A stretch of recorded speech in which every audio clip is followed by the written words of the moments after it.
Hey, what's going on, everyone? Welcome back to Bad Thoughts Studios. Today we have a special episode. I got Jay and Orange Grove joining me. We're going to be talking about some Game of Thrones today.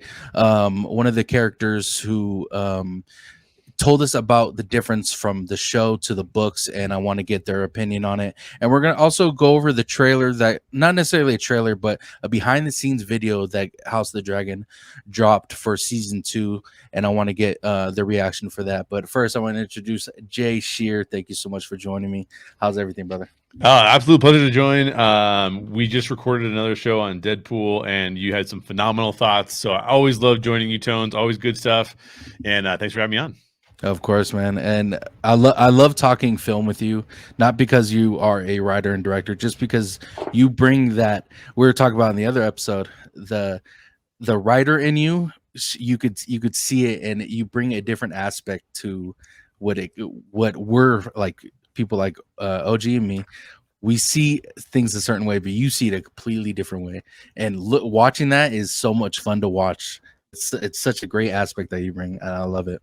That's cool, brother. Thank you for saying so. I have a fun time. I have a fun time breaking down stories. I have a fun time writing stories. So I'm very into it. I'm an enthusiast when it comes to film. Yeah. If you could tell the people where they can find you on social media.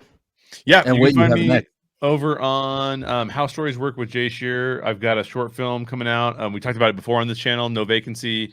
I'm hoping to have it out early summer. We'll see how that works. We're trying to push for that. I haven't done a video on How Stories Work in a while, but I want to do another one. I usually try to explain films, like what is the plot, what's going on, what are the character arcs, why does it matter, all the things you might have missed and things like that. So you can check out How Stories Work for that. Beautiful. Yeah, I'll have everything in the description below, so make sure you guys keep a lookout for Jay Shear and his short film No Vacancy that hopefully drops soon. But OG, always good talking to you, brother. Thank you for coming on. How's everything? Yeah, absolutely. I love coming on here with you, Tones, and Jay. You guys are phenomenal. Always fun talking shop. Always fun talking Game of Thrones with you guys, nerding out with you. But yeah, thank you for having me again. You can find me on YouTube, Orange Grove 55, where we talk a lot about Disney, like theme parks. We dip into the studio stuff too, though, like with Marvel, Star Wars, all that stuff, and even the corporate world, where we're talking about all the corporate shenanigans and happenings around Disney and entertainment in general. So yeah, check us out on that, and then also on Instagram, Orange Grove 55, and on Twitter, Orange Grove 55. Yes, sir. Make sure you guys go give them a follow. Love the eagle. Yeah, I'll have everything in the description below. Make sure you guys go give them a follow. But yeah, let's get into it, guys. First, we're going to start off with the behind the scenes little trailer they put out. I think it's a cool little video of the insight that that took place in season 2. They did start filming quite soon after season 1 dropped, which is pretty cool. But yeah, let's get into the video. Let's do it.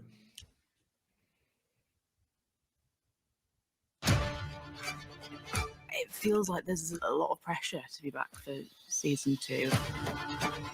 Yeah, it is nerve-wracking, but very quickly it's like a deep familiarity, right? Like we've never been away. It's good to be back in the saddle. It's so much bigger this year. It's times 10. I noticed rapid expansion of the physical set. You can walk all the way down. There's more of a sense of the world, more of a sense of the kingdoms. There are experts in every corner of the room, and we're all working as a team to make something pretty spectacular. We'll do the first season justice, I hope. We've really tried to push it up a notch. Oh yeah, loads more dragons. Yes, sir. It is called House of the Dragon. Season 2, there is a war brewing. We were excited to get into it because this is the juicy part of the drama. The Dance of the Dragons is fully kicked off. The tension is bubbling with armies being raised and alliances being formed. There are two warring factions, the Blacks and the Greens. Both are convinced of how right their claim is. Both sides have dragons. These stakes keep going up and up and up. It is a very emotional and very intense ride. Nuclear is the way I describe it. Green or black? Is that a joke question? Green it up. Blacks. Team Green it is for me. I will never ever concede. I'm coming for each and every one of them. It could go either way. Support your side. Support your side. We shall see who the last man standing is. Come to my door and see what happens. June 16th. You know, real quick, Tones out the gate. Like, I'm really impressed by, and especially in this day and age, like how much physicality there is to this show. Like, these sets are incredible. Oh yeah, and that's kind of unusual for our modern age. You know, a lot of time, even Mandalorian. I love Mandalorian, but a lot of that was stagecraft. You know, that with the screen and all that. It's refreshing to see just like the big ships and everything built out. It's dope. I love it. And the one thing I loved about like Ryan Condal and George R. R. Martin is in Game of Thrones they built their own Red Keep. Like it was a actual, set. It wasn't green screened. It wasn't anything. I mean, maybe some things were green screened, but most of it was they built their own Red Keep. Like, I believe it was either in his blog or a video interview he did. He said his Red Keep that he built was almost better than some of the actual palaces he's been to. Like actual, yeah. What? So I think. They of course they said they stepped it up a notch in this one. Like she was saying, you can actually walk down to some of these sets and they're huge. So I think that's what separates Game of Thrones and House of the Dragon and directors like Ryan Condal.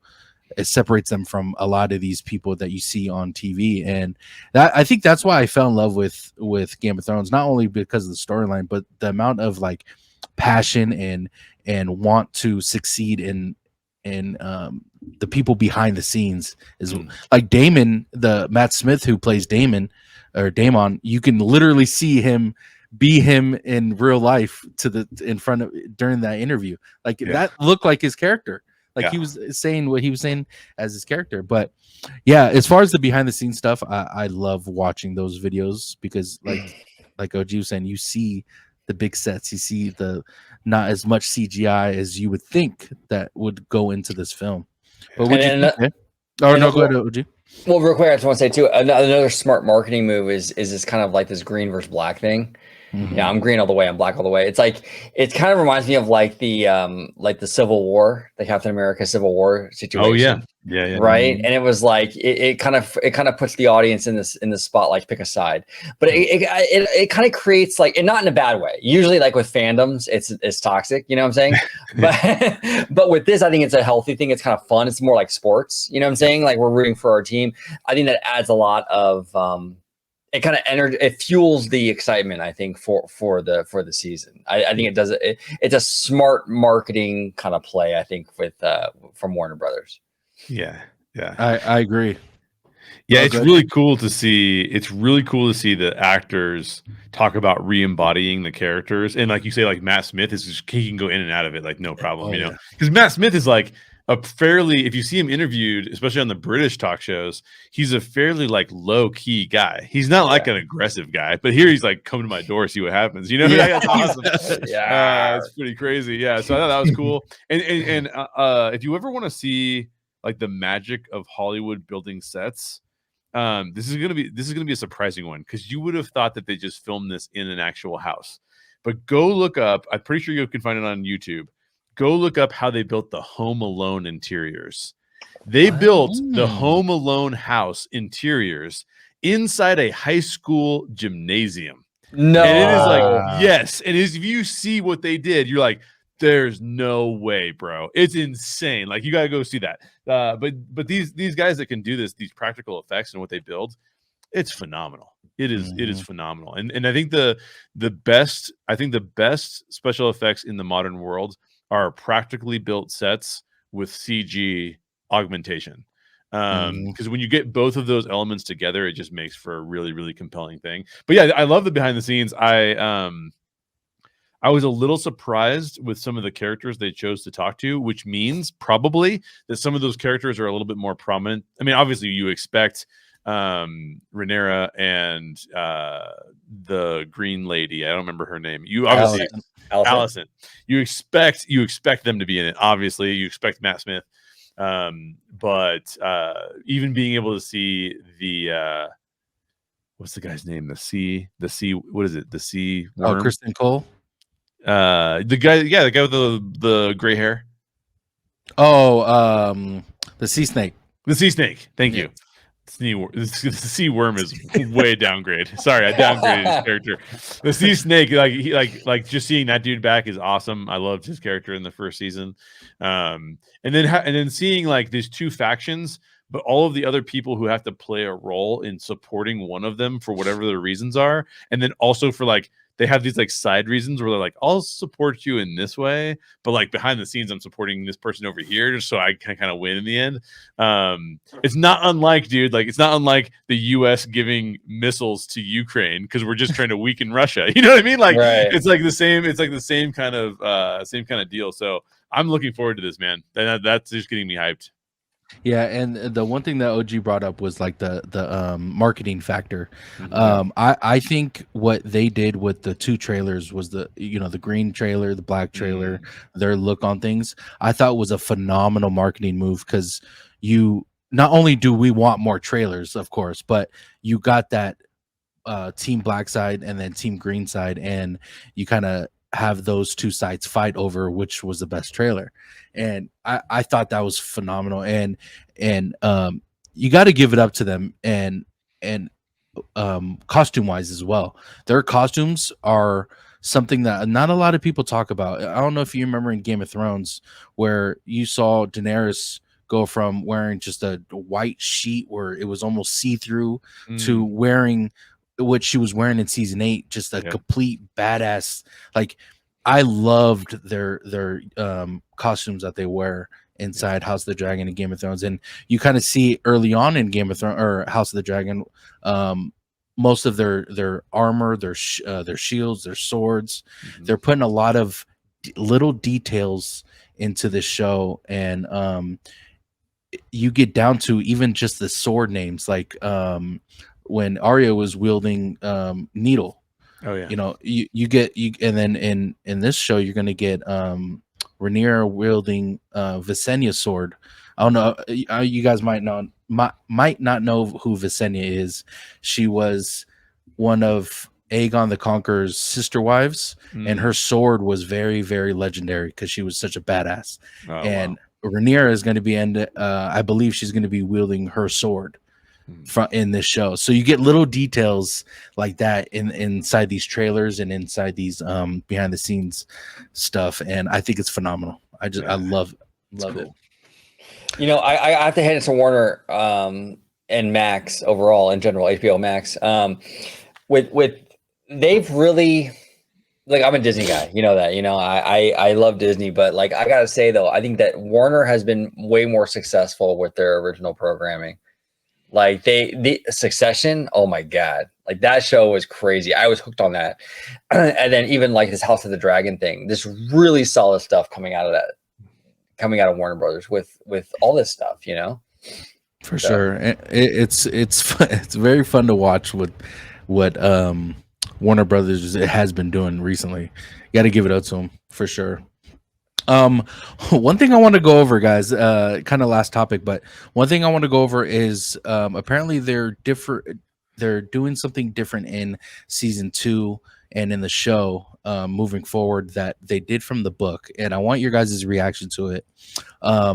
It was tweeted out that Bethany Antonia, I believe that's her name, explains how House of the Dragon season 2 will differ from the books. While the overall storyline remains largely consistent, the showrunners have executed a brilliant adaptation by involving the children of the dance much earlier. For example, my character doesn't get involved in the Dance of the Dragons until later in the books. In the books, Baela Targaryen is kind of hiding out in Dragonstone, and things are happening around her. In the show, however, the screenwriters had the children involved from the start, with the onset war prompting the children to prepare for battle right from the beginning. This early involvement allows the new narrative avenues, enabling the incorporation of the characters into scenarios not found in the original books. It's a exciting development that expands our characters' roles beyond the material in the books. Now, this is huge, especially for book readers and how much they dislike stuff like this. And it's funny to say because like I explained to Game of Thrones, people who read the books disliked seasons 4 through 8. Right. And they in season 1, I don't know if you guys have ever heard of this, but I might have mentioned it. Season 1, you guys remember when the dragon came out from the boards? Remember the beast beneath the boards when they were doing the coronation for Aegon, Visenya, or what's her name? Now I'm bugging out. What's her name? I think it was. Anyway, the dragon came out from the floor and was gonna kill Aegon, but she said no and flew out. That wasn't in the books. You go to Reddit, a funny place to go, right? You go to Reddit, there's hundreds of thousands signed petition to get that director who directed that episode get her kicked off the project. Oh, come on. Like it's that bad. And doing House of the Dragon and Game of Thrones content over the last couple of years, I've seen it in my comments. I mention this all the time. I see I give my view on things of what I think's coming next because I'm only a show watcher and not a book reader, and I get grilled in the comments for it. Yeah. Like, you're an idiot, go read a book, like shit like that. Oh, man. And seeing this differ from the books, what do you think? It's a good thing? I'll start with you, OG. Do you think it's a good thing, a bad thing? What do you think about this? Yeah, it's interesting. Like we did a video just now actually with all three of us for Story Geeks about Deadpool and how they altered the origin story of Deadpool for the films. I think the book readers, with all due respect, I think you have to sort of accept a little bit of finagling here. You know what I'm saying? Because it's not the same medium. You know what I'm saying? These are shows. And here's the other thing too. It's like, they talked about introducing the children earlier, right? That could be done look, they don't know. I mean, obviously season 1 was a hit, you know what I'm saying?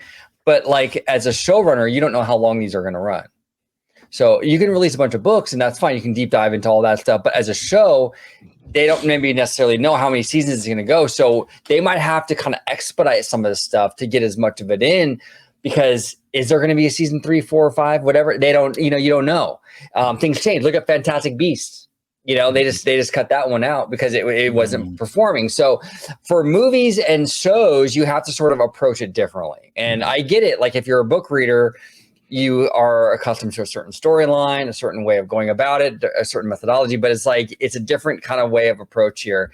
And, there's going to be changes, and there has always been changes with this stuff. And when you change it from book form to TV show, it's to be expected. So yeah, I think that what to wait and see, execution, of course, but I think it's not too surprising for me that they're changing stuff up, because you have to, Yeah, it's the little things too that will piss people off, especially the book readers.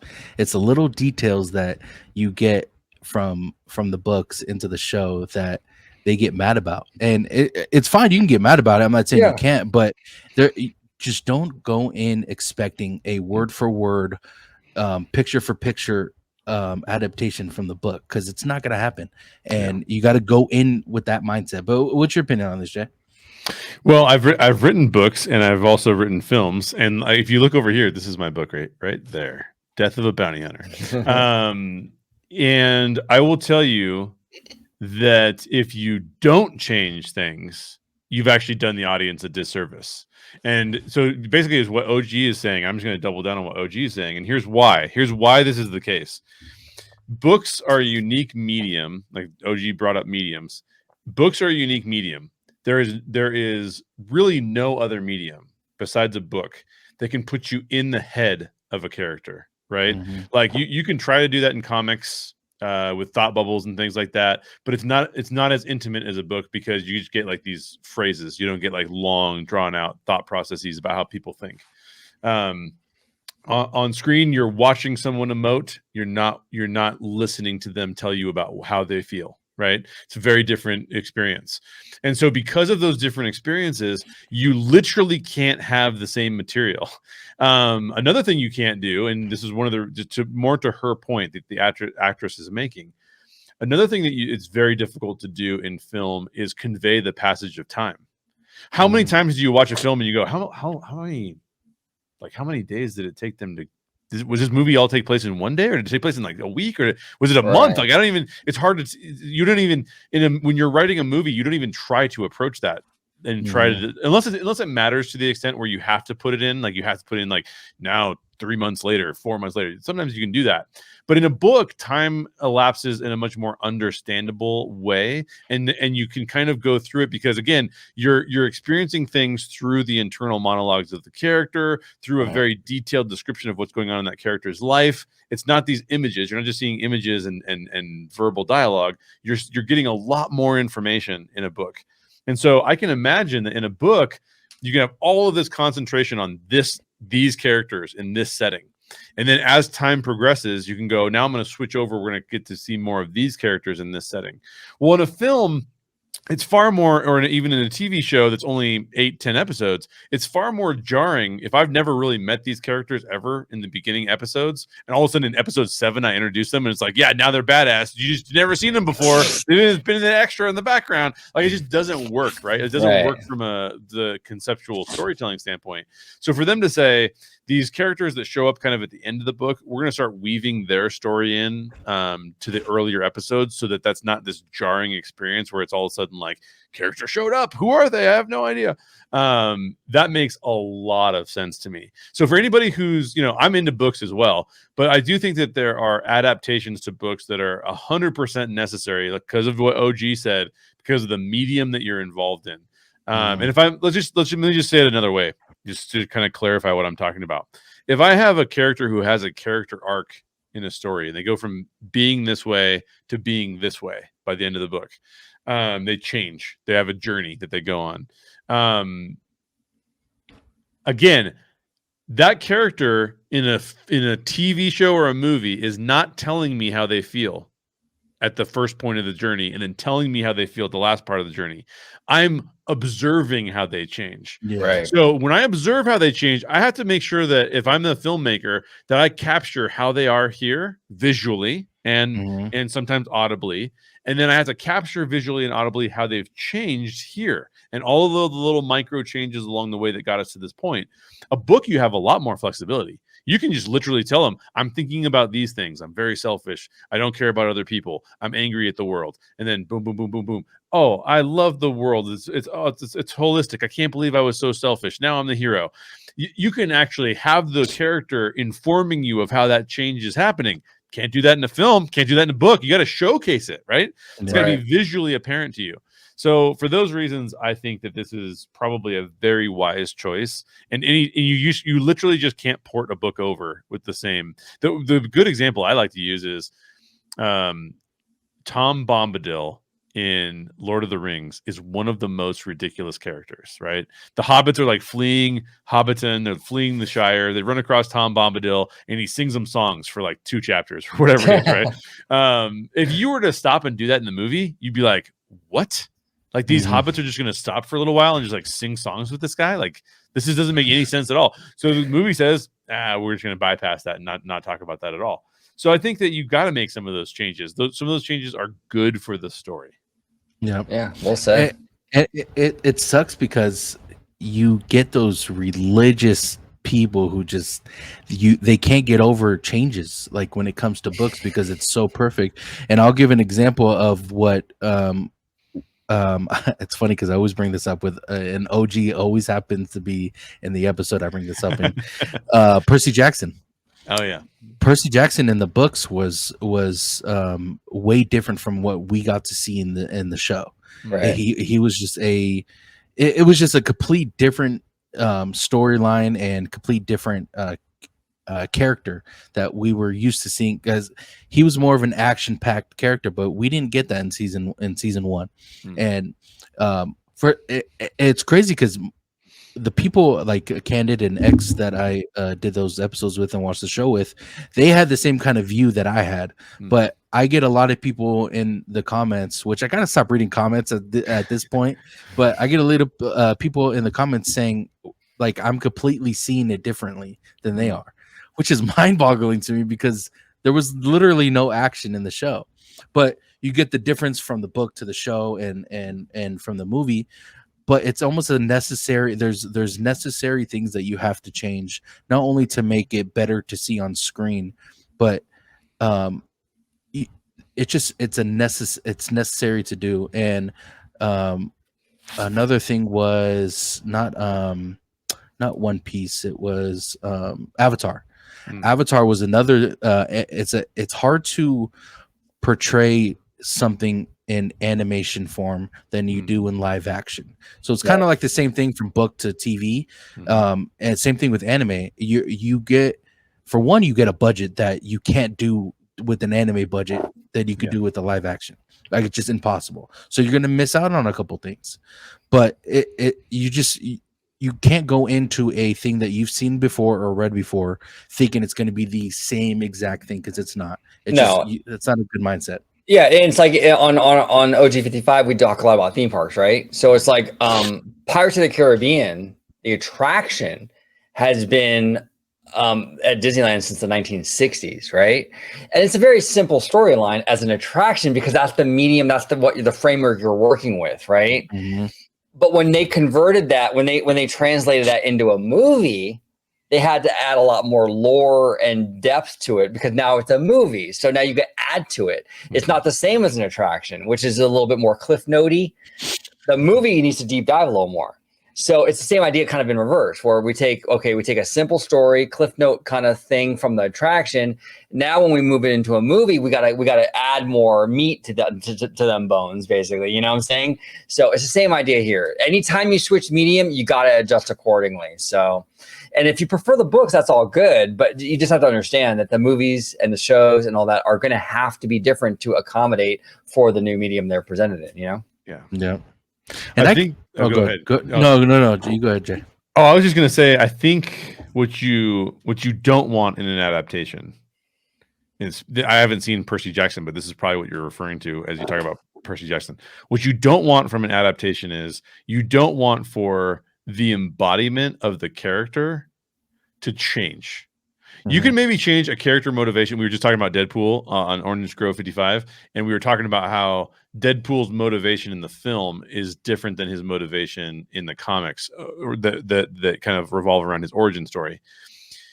You can change little parts of their motivation. You can change little parts of their journey and the beats of that journey, which you really shouldn't touch. And I think Deadpool does a really good job of this, is don't touch the original intent of the character and who the character is, right? So I think if book fans, here's what I think is going on with book fans. I think that what happens is book fans love something so much that it's not just about whether or not that was conveyed well on screen. It's also a little bit about gatekeeping. Like, no, I had this before you had it, and I knew that this character, and I know I have the knowledge of this thing. Like, you don't understand. This is not the way that it's supposed to work, because he's not supposed to do that. His left shoe is supposed to fall off, not his right shoe, and then it messes everything up. It's like, does it really? No, it doesn't mess anything up. But you fell in love with something that you want to see again. You want to experience it again, but it can't be experienced the way you experienced it before. So it'd be better for you to think about falling in love with something new and just seeing the two things as complementary of one another, not actually combative, unless they really do change like character intents, character, like you can change motivations a little bit, but not too much. Some of those things you can change, but yeah, people have to like play a little bit more loosely with that's such a great point. And it's almost like the book reader's experience was way more important than my experience watching it on TV. And a character example that is Thor. Thor was a badass, like this god and just an amazing character, and then you get this in Love and Thunder, you get this complete idiot who doesn't know what he's doing. And Oh God, I hated that movie.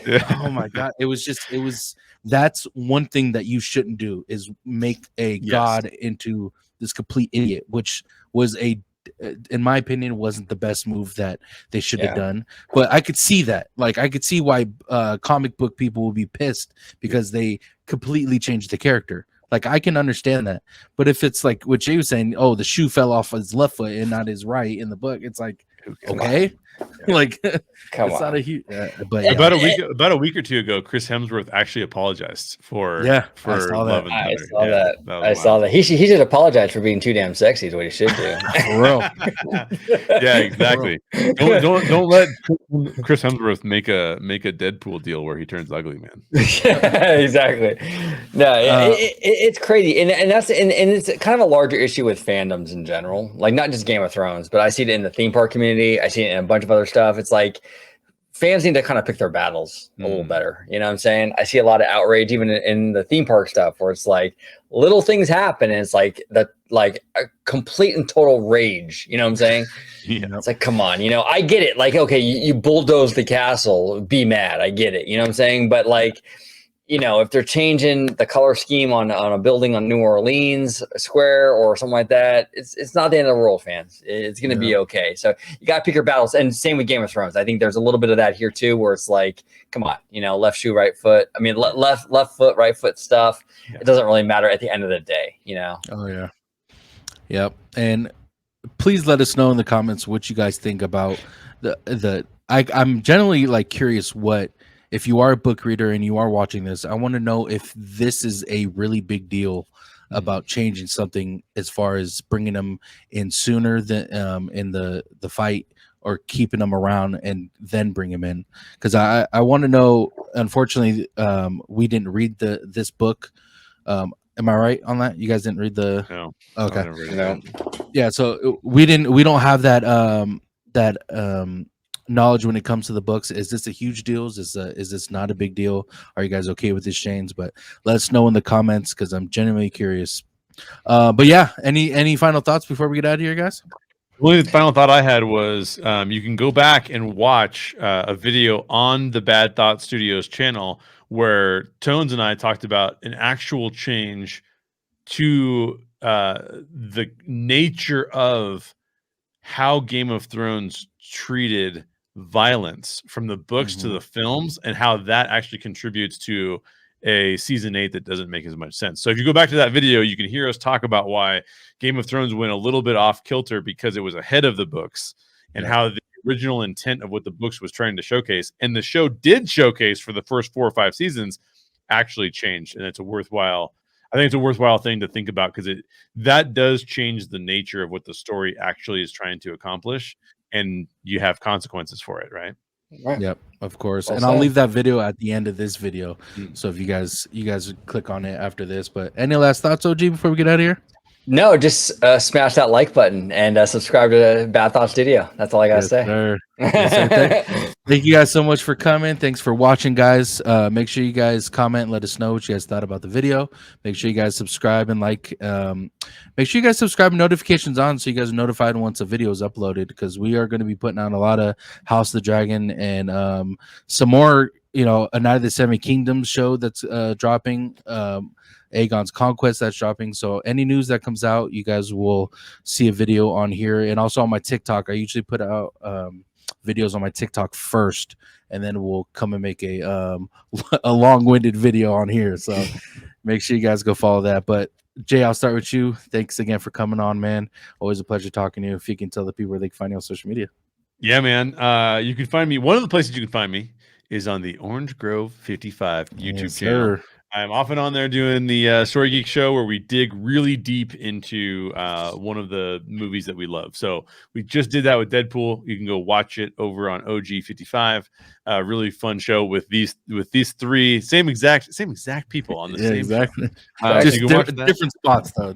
Yeah, we're in different spots. Yeah, I think I'm over there, and I think OG's over here, and Tones. I'm not sure, but yeah, you can check that out. You can also check out How Stories Work with Jay Shear, where I'm trying to. One of the things that I really try and do with How Stories Work with Jay Shear is I really try to break down why something is working or why something isn't working, and try to showcase to you, okay, so when I think about storytelling, this is why you're resonating with this. This is maybe why you're not resonating with it, and try to at least help you understand where people are coming from. Is what I try to do. So I try to do some explained videos over there, but I also have a short film coming out over the summer. So go check out How Stories Work with Jay Shear for all that stuff, and Orange Grove 55 for the Story Geeks podcast show, whatever we call it. Yeah, guys, if you guys are interested in like how literally how stories work, please go check out his YouTube channel. I tell him all the time, every time I see him, he mostly inspired me to write a story that I am currently in the process of doing. He inspired me to even want to write more just by watching his videos and how he breaks down stuff like that. So please go check out his YouTube video. Amazing work. You actually will see me there. We did a pilot episode of how pilots should go, and along those lines of how stories work with a pilot. And so make sure you guys go check out that as well. But thanks again for coming on, Jay. Appreciate it. Absolutely. OG 55. Always a pleasure having you on, man. Thank you so much.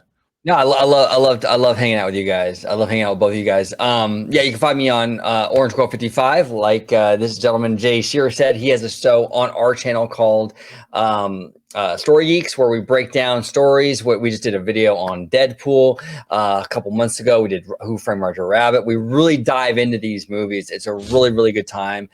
Check it out.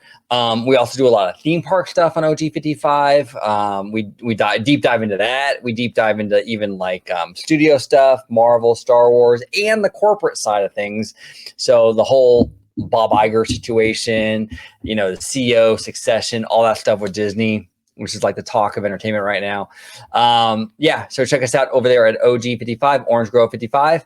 You can find us also on Instagram, Orange Grove 55, and you can find us on Twitter at Orange Grove 55. So yeah, again, Tones, thank you for having us on, man. Always a good time. Absolutely. Of course, man. Of course. And I do want to say congratulations on 5K. It is a Thank huge milestone. You guys do amazing work over there. So make sure you guys go follow their social medias and their YouTubes, everything in the description below. If you guys want to find me on social media, Tones_TV on all platforms. And don't forget to follow the podcast, Bad Thoughts Podcast, on YouTube and Spotify. But gentlemen, thanks for joining me. Hope you guys have a great night. Love y'all. Bye.